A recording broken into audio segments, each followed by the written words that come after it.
This episode of Hero Movie Podcast is brought to you by Manscaped. For 20% off your order and free shipping, go to manscaped.com and use the promo code HMP at checkout.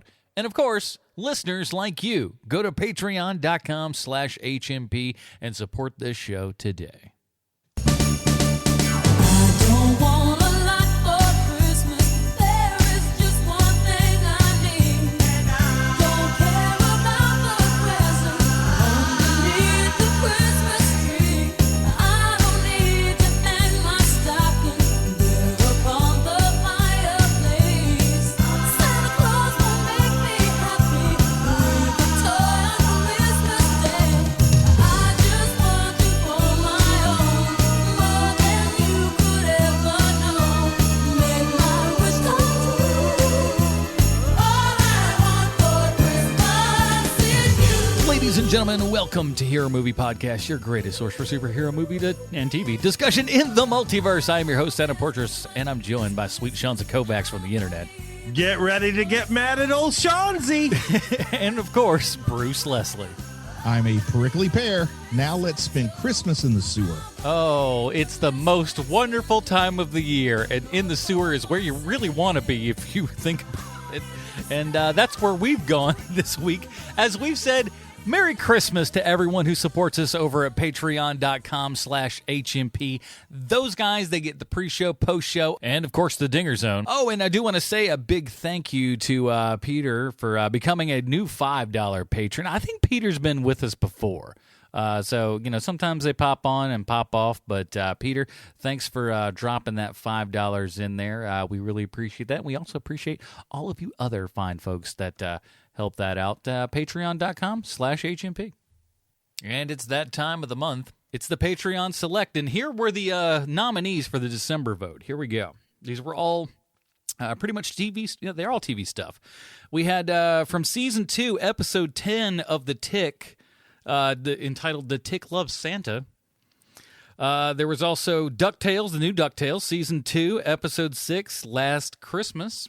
Hold on a second. Did you just say new DuckTales? Yeah, it's the new ones. Have either of you guys seen that? I saw the pilot and I loved it. I didn't watch anything further than that, but I really did love that pilot. Anyone I know who's seen it says it's really good, but why did it get canceled? I don't know if, sometimes things get canceled, and this might be like David Tennant had fun doing it and he moved on. Sure. Yeah, but I mean, it's cartoons. They revoice all the time, but I guess it's one of those things that I don't know that they knew how to show it well, Also, it's cartoons where sometimes you got 24 episodes. You play those bad boys for 6 years. Yeah. Quite a good point. Continue, sir. That's quite all right. We also had the Legends of Tomorrow, Season 3, Episode 9, and titled, this is the best title, though, Bebo, the God of War. I was really pulling for that one. It was close. That was in second place. But the winner was X-Men, the Animated Series, Episode 14 of Season 4, entitled Have Yourself a Morlock Little Christmas. And that's Very what we're clever doing title. today. It feels... There's a lot about this episode that feels also, like Bruce. it's have yourself a. Did you say Xmas? Did I say Christmas? I don't know. I don't know what. Yeah, no, but it is. Yeah, it's Xmas. But it is an Xmas. Yes. Or ever. You know what? I don't need any of this, but I do. So we're covering that one today, boys and girls. But before we do that, we do want to say a quick thank you, not only to those Patreon people, but we want to say a thank you to Manscaped. This month, Manscaped is sponsoring this here podcast. They sent us some stuff. They wanted our honest reviews on everything, and I don't think they could have found three happier customers than the three of us have been over these last couple weeks with all the Manscaped gear. Maybe Beast. Like, I like to think Beast got a lawnmower 3.0 and he used it, but only where it counts. So you think he's just Beast unless you catch him coming out of the shower or something. And you're like, whoa, now you really are a beast. So what happens with Beast if he does shave everywhere? Like, let's say he uses the Manscaped products and he just shaves everything. Does he look like normal Beast underneath? No, because he looks like a cat. So no. Well, that's the different I'd one. like it to be the weird, sometimes there's the weird thing where like you shave the hair off and they have a totally different bone structure. I think it's that. Oh, so like he's one of those guys that just grows that beard out to compensate for the weak jawline. Like, hey, I got a nice big bushy beard. It's a strong, very strong man. I guess I am. I like the idea that Kelsey Grammer's Beast shaves off all the hair and he's Nicholas Holt. He's just real poofy. So absolutely true story. This week, I used the product, and because I'm always like on the verge if I don't keep up appearances, I am on the verge of looking like a homeless person when I'm working. Get a little harmonica and a bindle. He's good to go. It gets so bad. Like, I mean, it just gets bad. And so I got my hair cut. I used the Manscaped products, and no joke, I went from like a 5 to like an 8. So thank you, Manscaped. You know what I like? I like even just the fact that you can pull that the lawnmower 3.0 and like kind of the back of my neck gets a little bit kind of messed up in between haircuts, and you don't want to be one of those people that goes into the haircut place that offers the free neck and all that stuff in between haircuts. Who's doing that? Who's going in there and just being like, hi, yes, I would like to come in here for free because I got a haircut here last time. Shave my neck, please. And thank you, please and thank you. And then they just walk out. Who does that? That's a psychopath. Literally that does that. No one. Exactly. Yeah. That's probably why they offer it that way. No one does it. No one does it a third time. I'll tell you that. You do it the first time, the guy catches on. You do it the second time, some shenanigans. But man, Bruce, that really feels like something that you could corner the market on. Just walking around getting free neck shaves from No, not the free neck shave. Like asking if they do you just shave necks here? You could totally corner the market on that. That would be great. But you can do all that stuff at home. You don't have to go out to Bruce's specialty store for it. You can go to manscaped.com and use the promo code HMP. There you'll get free shipping and 20% off your order. A heck of a deal. So go check that out. Start your new year off right. Manscaped.com, promo code HMP. Well, I would play an X-Men trailer for you, but they don't exist from whatever 1992. Just do the stupid theme song that everybody in their 30s loved. There you go. We're done. And I was just going to see how long you would do it. All right, so let's get to the real thing, shall we? It's time for Bruce's Comic Book Connection. Bruce, X-Men, comic books, say it ain't so. I got to tell you that the time in which I was most heavily into X-Men comics during my youth was during a storyline called Mutant Massacre. And the mutants being massacred in this event were the underground tunnel dwellers called the Morlocks. And the ones doing the killing were Mr. Sinister's Marauders. And the X-Men were in the thick of the battle. The Morlocks were created by Chris Claremont and first appeared in 1983. They share a name, almost certainly not by coincidence, with a group of underground mutants from H.G. Wells' classic sci-fi novel, The Time Machine. Unlike the H.G. Wells characters, Marvel's Morlocks were led by a punk rock, eye-patch-wearing femme fatale named Callisto. Callisto first appeared on the X-Men's radar when she kidnapped Angel to be her fluffy-winged boo, whether he wanted to get cozy in an abandoned bomb shelter or not. When Professor X's meddling kids went underground to rescue their favorite flying trust fund friend, Storm challenged Callisto to a duel with leadership of the Morlocks on the line. Because every African goddess wants to be in charge of a street gang whose turf are the tunnels that carry wastewater from J. Jonah Jameson's Crapper to the East River. Storm wins, and her first mandate as leader is that the Morlocks are no longer allowed to attack the poor normies of Manhattan. Even though Storm would never condone such a thing, the Morlocks kidnapped the members of Marty Merrick's favorite super team, the Power Pack, to replace the deceased children of a Morlock mom named Anna Lee. Callisto facilitates the release of the Power Pack without incident, and the grateful children promise to return once in a while for social visits. Of course, when the mutant massacre commenced, many a Morlock meandered off the mortal coil in some of the most violent ways possible. In fact, so many Morlock corpses accumulated in the sewers that Thor had to cleanse the underground tunnels with fire to keep all the toilets in Manhattan from backing up at once and causing a real SHIT show, both literally and figuratively. In the end, the X-Men defeated the Marauders, but the victory came at a heavy price. Angel's wings were injured so severely they had to be amputated. Kitty Pryde got stuck in her incorporeal form. Nightcrawler was left in a coma, and Colossus was briefly quadriplegic. On the plus side, it did lead to some of the Morlocks becoming established into surface-dwelling society, and Wolverine gets a whiff of Jean Grey's scent in the sewers, letting him know that she's still alive. Though, in the end, I suppose that doesn't turn out so well. Like all things that are popular, the Morlocks license their brand to other cities, with Chicago and London chapters of the Morlocks showing up over the years. Thanks to their influence spreading through the sewers, maybe you have Morlocks living under your own town at this point, which is very exciting because perhaps you don't have to travel to Manhattan if you want to spend your holidays sitting by the trash fire and enjoying the heartwarming scents of your city's holiday BMs while singing carols with people that have names like Chicken Wings, Scaleface, and Skids. So Merry Xmas, everybody. Happy Merry Christmas, Skids. Jeez Louise. Yeah.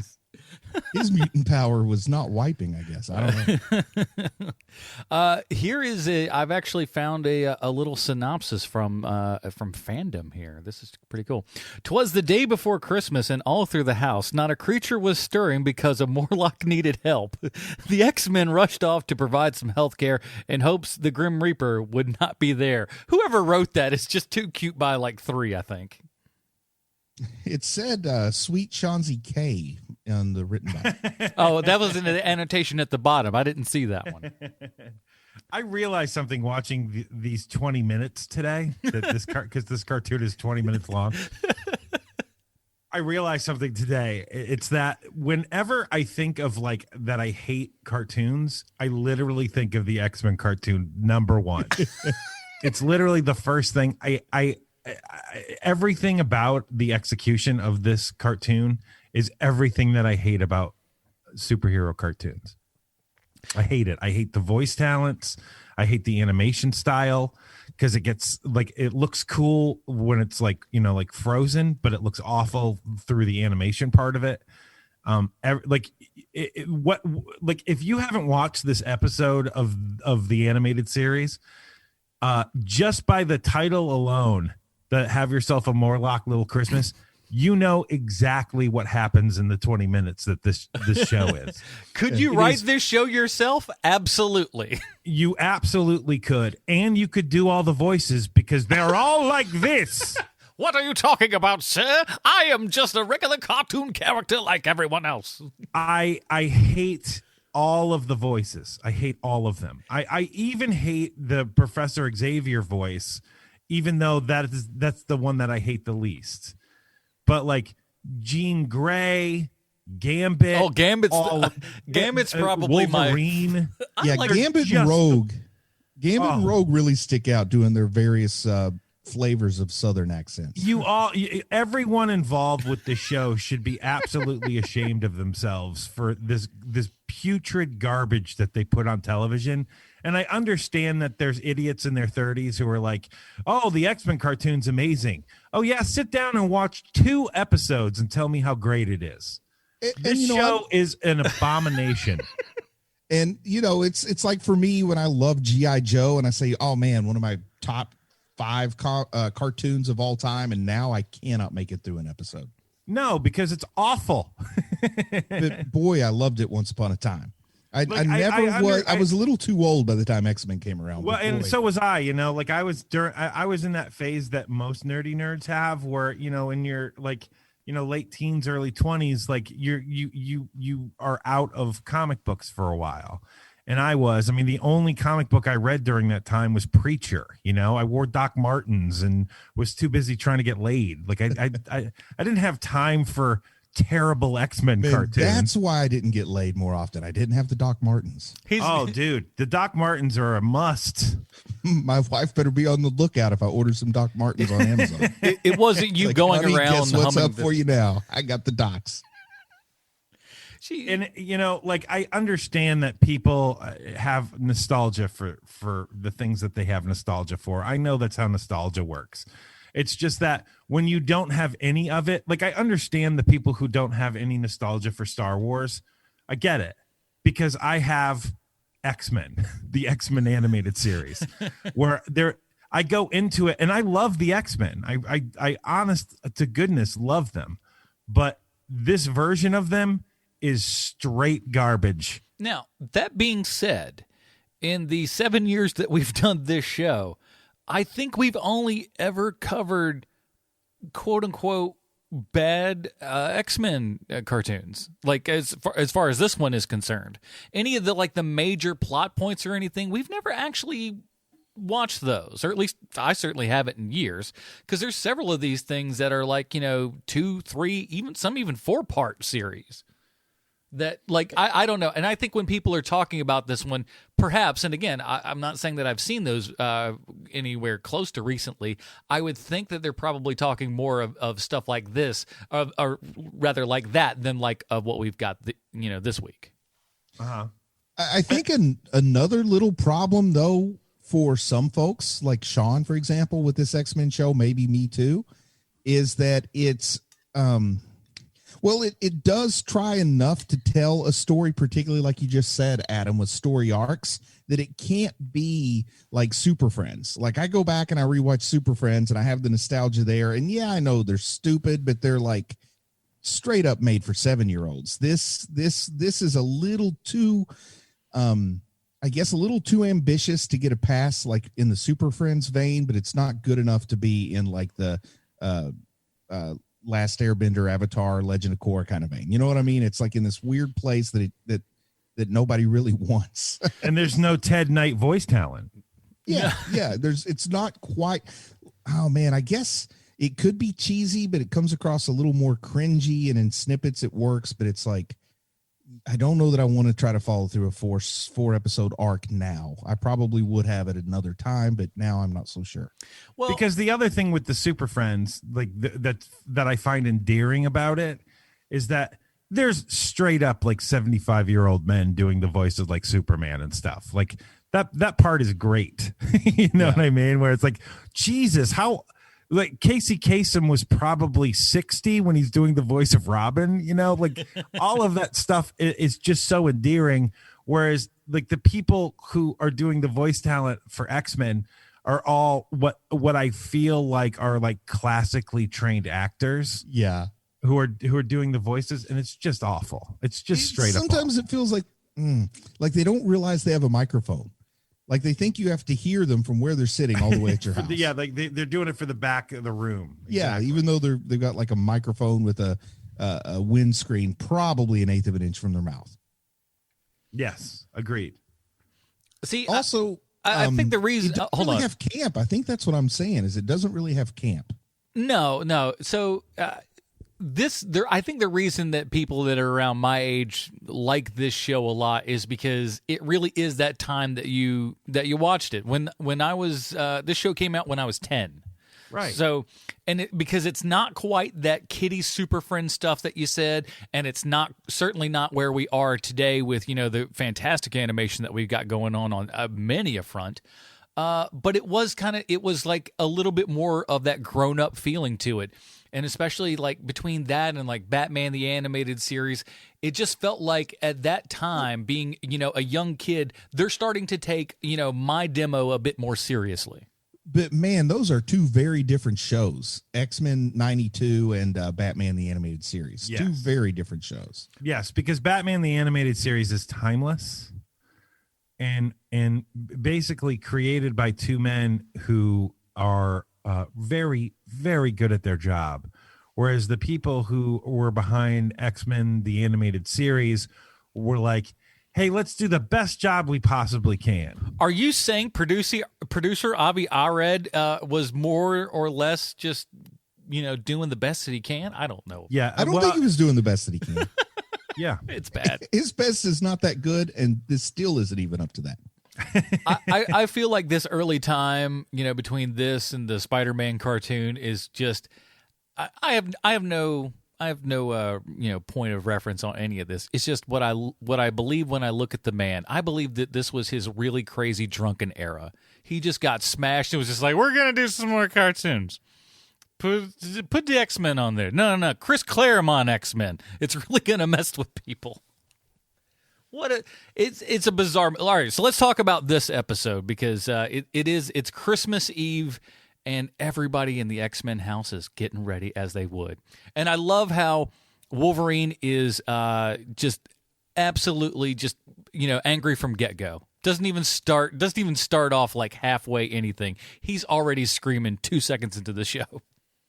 It also brings back some memories to me of when syndicated cartoons or even Saturday morning cartoons, they would have their one Christmas episode. Usually it was season 1, not season 4. But they'd have that one Christmas episode, and every year you knew that one was coming at you. And then also because of the way syndication works and channels need stuff all year, you'd also like turn on the TV on August 3rd and see a Christmas episode of a cartoon, and they expect you to just accept that. like if there was a way to ask for a refund from something you get for free, I would have definitely asked for it. That was a big problem for a lot of not only this show, but a lot of other animation shows, around this time was they would just grab the shows and just throw them up whenever. People didn't really care about the order that things were actually premiering in. They were just like, well, we got an episode, put that one in there. It's fine. There's a room full of guys with cigars laughing and saying kids are stupid. They won't care. Yeah. But the creators are like, excuse me, we made this on purpose. Ah, crap. All right. Well, I guess it's, dumb kids will like it. And guess what? We did. So do you at least enjoy, Cyclops is really, really bad at singing. They're decorating what has to be way too big of a tree for 5 people. I'm at Christmas. least glad that they pointed out that he was a bad singer, because I was just like, oh man, this singing is terrible. Please let this be on purpose. And thank God it was, because I was like, there's no way that they let this professional voice actor be this bad. And there's always I can still enjoy some simple, straightforward, obvious humor, like with Logan, with Wolverine being sort of the Ebenezer Scrooge of the house and not wanting to sing Jingle Bells, not wanting to do this and that. I can at least get a little bit of superficial enjoyment out of some of it. I mean, because that's what this is. Ultimately, it is a Christmas Carol, if not done haphazardly and with Morlocks.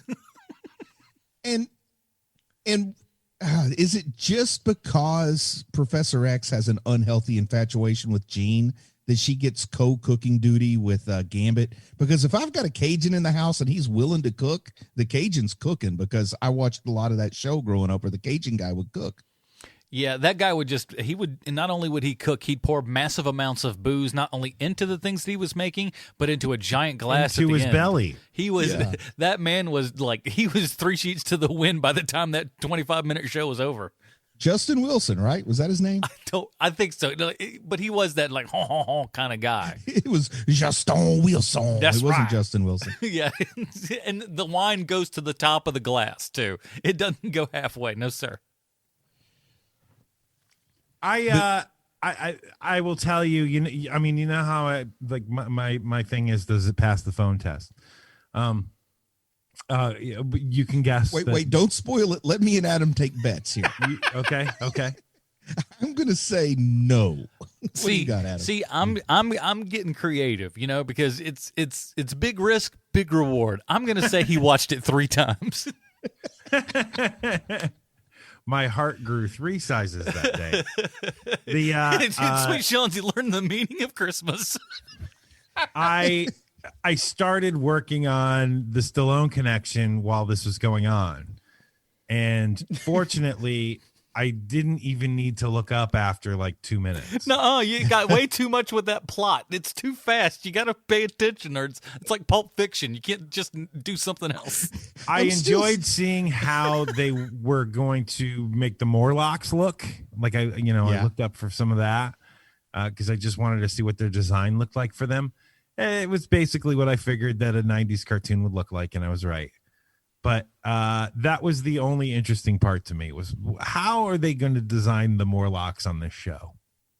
But you weren't interested in the way Beast was making cranberry sauce in his chemistry lab? Oh, so funny. The best thing is he's talking about he's also making this drinking stuff, and he has to specifically tell all the kids at home that it's non-alcoholic. Yes. And sometimes if somebody's in a horrific lab accident, I can have pity for them, But if there's later security video footage that shows they were hanging upside down from monkey bars while they were doing their chemistry, sympathy goes out the window. They got what they deserved. Who's the contractor that's putting those in there, too? It goes, what are you using these for now? Hanging across while you do medical experiments. All right, I guess that's fine. Cranberry glaze. It's just awful. You know who Beast reminds me of? Two people. It's an amalgamation of two people, or at least, Beast in this animated form. In this X-Men animated series.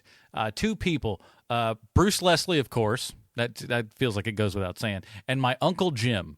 They always have just little bits of information no one particularly asked for, but they're always willing to share it, even when other people are just like, you know what, we don't care, still telling you, but he means well by it. You know what? I got a couple of Beast quotes, and I'm not going to necessarily read them, but I like it that he quotes Sir Walter Scott's poem Marmion in this episode without explaining it. He just drops it there. And like only a very, very, very small percentage of people, I would imagine, watching this first run caught that reference. He also drops a line or a reference to the Aeneid, which is like this Roman history epic poem. Let's see, what else does he drop? Those are two good ones. He's doing that kind of stuff here, though, and I kind of like it. I kind of like that he drops it without having to explain what it is, like so many other children's shows I've seen would do. I'd much rather you do stuff like that. I mean, to me, like growing up, like watching Mystery Science Theater, there were so many references that were always going by, and you'll catch something, and that's the best part about that show is like if you don't get that joke, don't worry, there's another one coming around the corner. Yeah. Chances are you're probably going to get that. But the more that you know, the smarter that you get. Obviously, the older that you get, you accumulate more knowledge, more information, and you go back and watch those shows, and the amount of references that you get just skyrockets. And like I feel like this can kind of be like that. Maybe. That's all right. What do you talk about with this show? Jubilee. All right. Jubilee is fantastic because we saw in that first episode, because that's one of the few episodes that we've actually reviewed on this show, was the Jubilee getting out of the foster home or whatever. In all of those years that she was in foster homes, that girl never had a Christmas ever. She was exclusively in Festivus homes growing up. I guess so. She's so excited about all this. I love how we're going, and it's all just generic presents boxes. Yeah. All the same size, pretty much. There's some fun to that, though. Like there's, you go into the department store, or in the old days you would. You don't really do that now, but in the old days growing up, you go into the department store, they have all the wrapped up gifts under the tree, and they're just wrapped empty boxes, but you still get a little bit of rush from it, the visual. I like that. How do you know it's a Christmas episode if you don't have generic green and red wrapping paper on stuff everywhere? Put a big bow on it. There you go. That's how you know it's not a birthday present. If it was just plain yellow, that's probably a Christmas or birthday present, but otherwise red and green, Christmas all the way. How do you think we're going to get into some serious character analysis here for a minute? Well, hold on. Let's go backwards for a second because I want to know something about this. So, Adam, this is clearly like this is aimed at you at that time. Is it your favorite cartoon? No, Batman the Animated Series is probably. So this is what, like number 2, number 3? Honestly, it never. This is sacrilege to a lot of people my age. As much as I like this show, I was never like the ultimate diehard fan of the show. I liked it well enough. So did you watch every episode when it came out? Mostly, yeah. Because it was a Saturday morning cartoon, right? Yeah. Yeah, I mean, probably the first 2 years, maybe.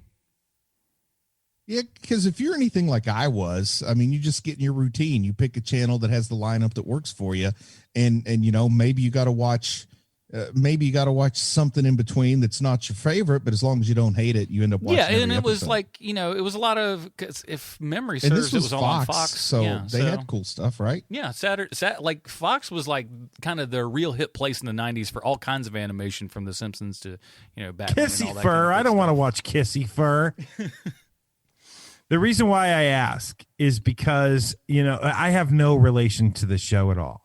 And so it feels like one of those things where, especially since it was a once a week cartoon, that it was appointment viewing. So it's something where like, you know, like your Saturday morning is wrapped around probably the Fox Saturday morning lineup. And so I figured that like this is probably during that time where, you know, when you're 10, 11 years old and you're like, man, it's Saturday. I don't have to do anything all day. And I'm going to watch cartoons until wrestling is on. Yeah, pretty Yeah. much. It's also weird how aging changes your perception of time, because I know growing up, I thought, man, cartoons are on all morning on Saturday morning, when it was actually like 4 cartoons. You know, 2 hours worth of cartoon programming was 4 cartoons, unless you watched the channel that showed the Bugs Bunny reruns for an hour and a half. Which I always watched. That was like that. Honestly, if you want to talk about my favorite of all stuff, that was always it, and it still is to this day. So I like the classics. That's because the three of us are middle-aged men. Yeah, we're old fools who just go like, I like the old things. Thank you very much. Some of us were already middle-aged at 7. You know, that's why we like the Looney Tunes. But now we're all actually middle-aged. Oh, scary, isn't it? Okay, I love the sewer. The sewer is great. I love all the stupid little people, how like some of them look like aliens and then some of them just look like hobo pirates. Well, that's the fun thing about the Morlocks. No idea is too dumb to be a Morlock. No name is too dumb to be on a Morlock. Like the Morlocks are the Island of Misfit Toys for mutants. I mean, that's what they are. This is my wife. She's half slug. Yeah, that's like a slug Yes. butt. It's fantastic. You're like, who's designing this? It's perfect. And there's multiple green-skinned people, and you start to wonder, are they related or not? Because you feel like they ought to be related, but then they talk like they're not related. Yeah, like the little girl and the guy who gets sick or Leech, whatever. You figure that they're brother and sister, right? But I don't think that they are. Not on paper, at least. Maybe there's some green dude that was getting it on with a lot of Morlocks a few years I back. do like how though, like the little girl though does have the big anime eyes when no one else in the entire cast does. It's like, why does she? I mean, well, she's a little, alien mutant thing, so why not? I guess. And then the crow's cousin is like, like just so angry at everybody. It's just. Oh, you're talking about Callisto now, who's actually a cool comic book character. And that's part of the fun here, too, is kind of seeing what this show. That was Callisto? You're talking about Eye Patch? Yeah. I think so. Yeah. Oh, I had no idea. Yeah. I had no idea because I like that character. I didn't know that was supposed to be Callisto. Oh, man. Yeah. I like how, and this is not something that just this cartoon is guilty of, but I like how lots of cartoons, televisions, comic books make the sewer seem remarkably clean. Like it wouldn't be a bad place. High Like ceilings. If you've lived in some bad trailers, that sewer's a step up. It's always We high live right ceilings. next door to Lex Luthor. Lots of room to stretch. Yeah. Oh, yeah, that's great. He only gets it on even numbered days because we got like a DC Marvel trade-off rule. Now, I will say this. One of my favorite aspects to this episode is everybody crapping on Storm. Oh, it's so good. Everybody's just like, she's an absentee mother to the Morlocks, essentially. And she's Yes, she is absolutely. She's the mom that went out for cigarettes and never came back until she heard somebody had a check. she goes, oh, maybe I should look after the people. Because they look her straight in the face and go, you were supposed to save us. You're supposed to be the person who runs this joint, and you're never here. She's like, listen, these people are dirty, and I don't want anything to do with them. Keep them back in their little sewers. I also like the concept of lots and lots and lots of fiction, that like the person holding this arbitrary stick is in charge no matter how much you do or don't want them to be in charge. And the way that you do it is you just go, you demand your stick back. You haven't been around in God knows how long. And you look at the lady who's in charge and you go, give me that stick. I'll tell you what, I got this stick. This stick is mine and now it's yours. You're in charge now. Like, not only does she not care about these people that she's clearly abandoned, she takes her power back and just gives it away and just goes like, I don't want it. She just had to flex on them one last time before going back to her mansion. I also like the idea, like, let's do something nice for them. Let's eat their gruel in the sewer They with them. all We stayed don't in want the these dirty Morlocks in our mansion. No, don't get me wrong. We'll let them stay down here in the sewer, but we'll tell them, hey, have some more gruel. Man, do you know what kind of good stuff is in that Xavier mansion? Boy, there's all kinds of trinkets and, probably priceless heirlooms from, forever and a day. There's no way you let those poor people in your house. No, you keep them down the sewer and eat the sludge with them. I think it's pretty amazing that they ended up eating some of that soup, because you know that it must have smelled like feet. I think that's one of those minutes where you don't want to offend your host, so you kind of like when well, I don't want to get too specific with real world stuff. I'll just say you kind of close your mouth, sort of get it close to your lips and go, that's good. Too bad I just ate. I wish I could eat more. This is delicious. You get into what we call a rapper's delight situation. Oh man, I had a very personal baked bean situation once like this, where I had to pretend I liked baked beans, so I don't want to get into it. The chicken tastes like wood.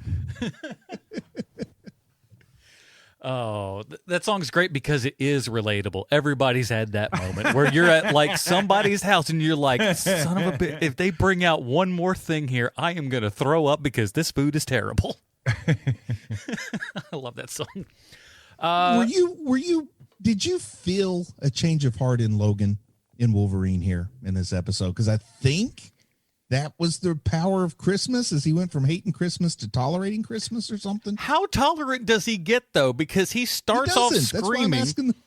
I'm asking the question. I don't see the arc, but when I'm reading people who love this episode talking about why it's a great Christmas episode, I went people online. Who love this episode? Oh, this is on lists, my friend. This got the most votes for a reason. Oh, that's true. Oh, no. Well, let me tell you why that reason is.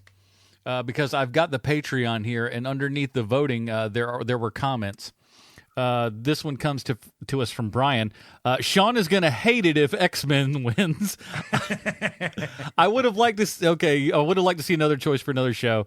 Then Krista responded, "That's why I voted for X-Men."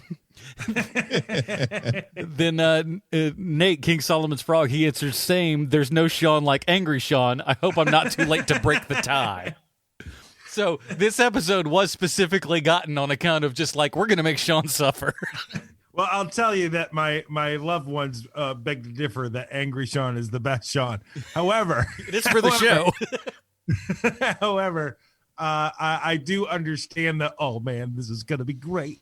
He hates cartoons. They don't have to listen to you after the recording's turned off. He keeps going and going. So let's see. We got several. This is so weird because this is really complicated for a 20-minute cartoon show for kids. Because we've got the A plot, I guess, which is Leech is sick, and then he's got to get better by a Christmas miracle. So they steal an ambulance, which is fantastic. We've got Jubilee that I'm gonna try to imagine what the writers were thinking.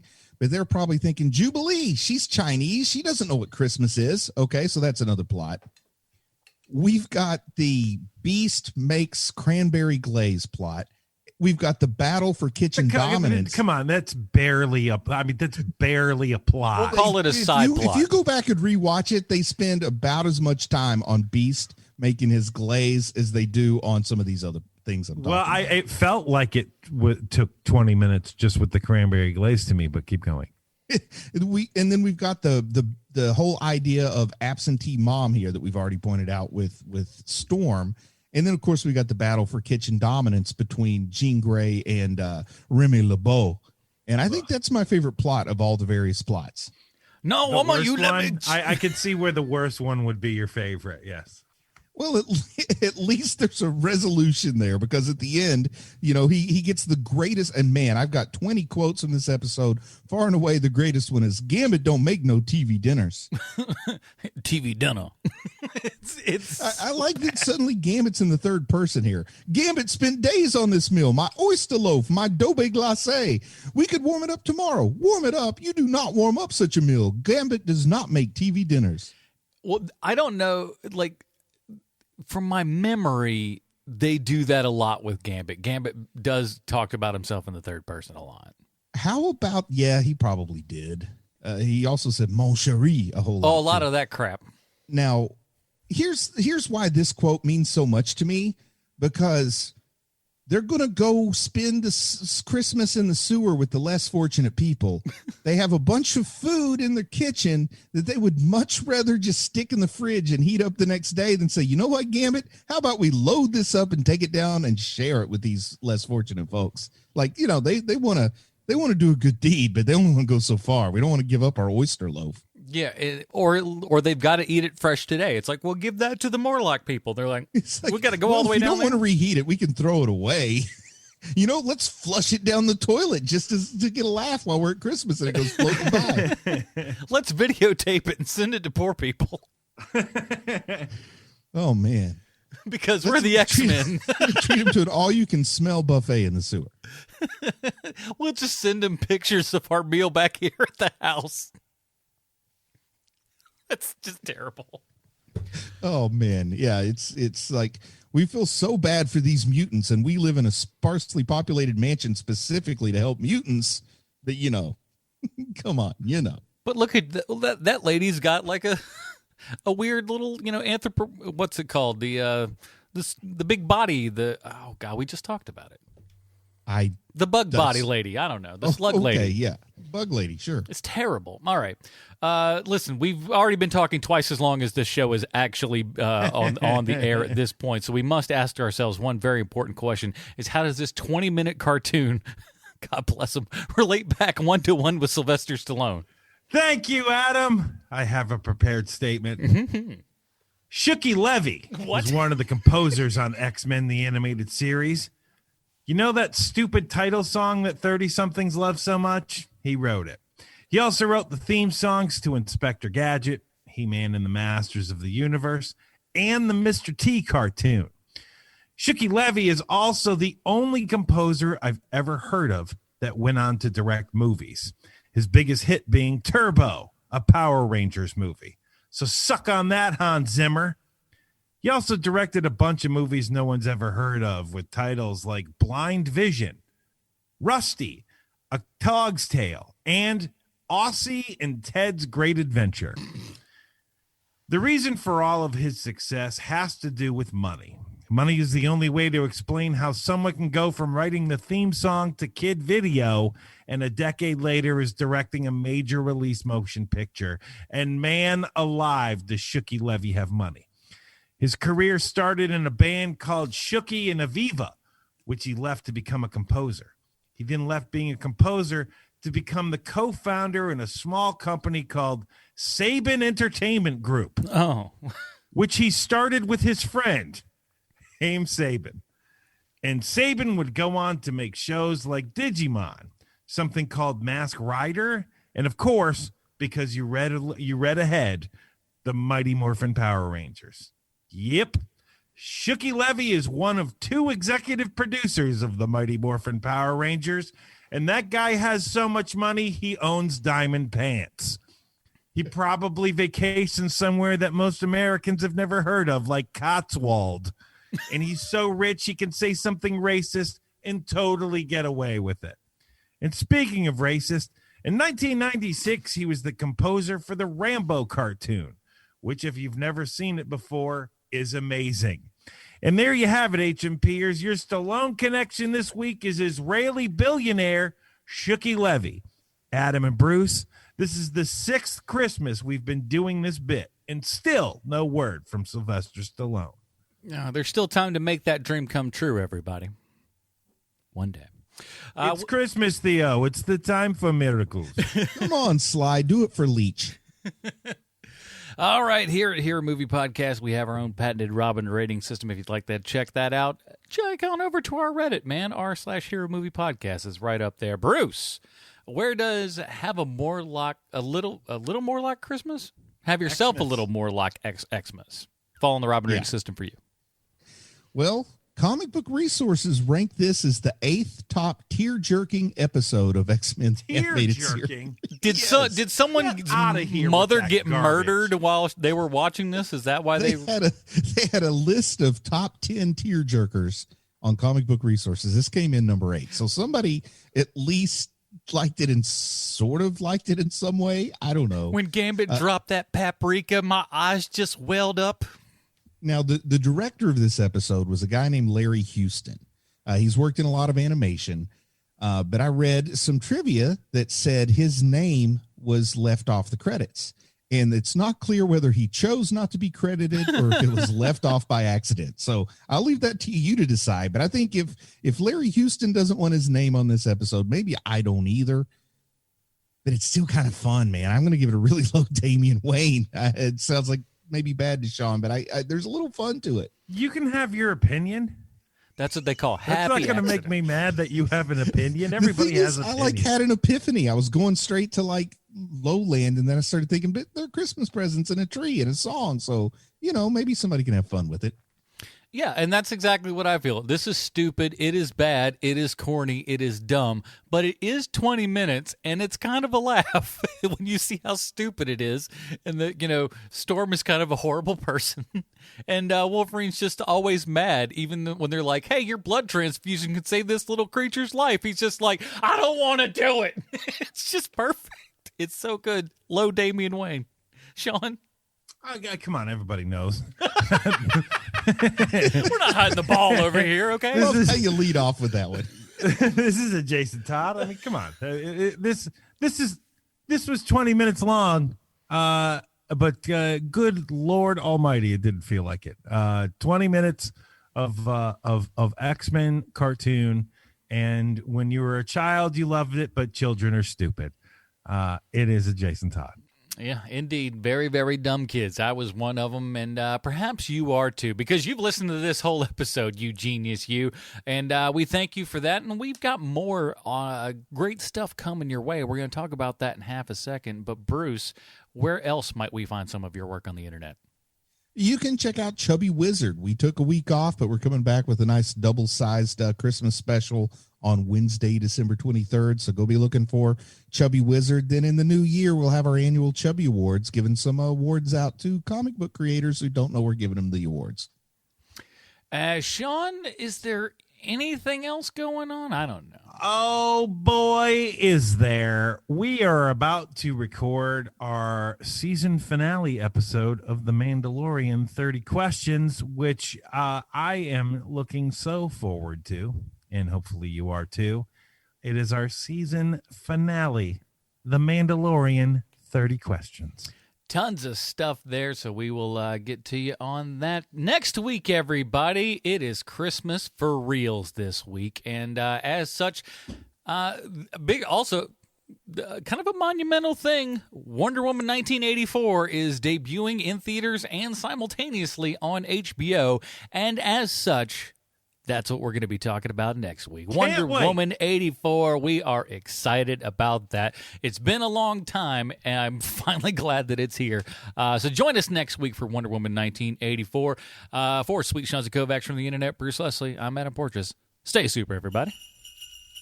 Goodbye, Marty and Edie. Oh, bye, Marty and Evie. I'm sorry. Holy cow. Hey, jingity jing, it's Dominic the donkey.